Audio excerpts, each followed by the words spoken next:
Savings account.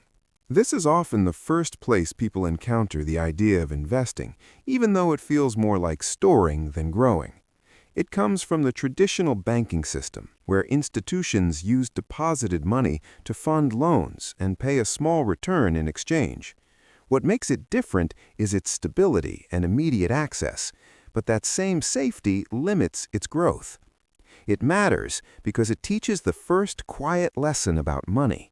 Keeping it still protects it, but rarely moves life forward. Government bonds.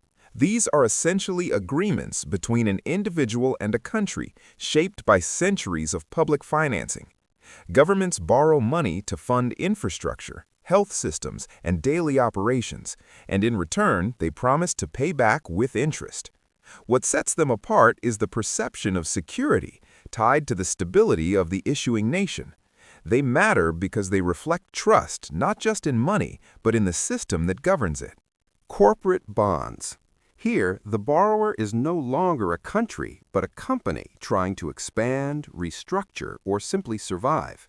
The idea grew alongside industrialization, when businesses needed capital beyond what banks could provide. The difference lies in the balance between risk and reward, since companies can fail more easily than governments. They matter because they show how investment becomes a partnership in someone else's ambition. Stocks.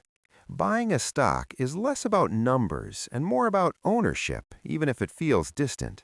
This model evolved as companies opened themselves to public funding, allowing anyone to own a small piece of their growth. What makes stocks unique is their unpredictability, shaped by human behavior as much as financial performance. They matter because they mirror collective belief, where value rises and falls with confidence, fear, and expectation. Index funds. These funds follow a simple idea.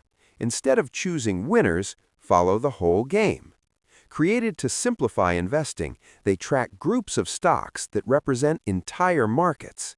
The difference lies in their passive nature, removing the need for constant decision-making.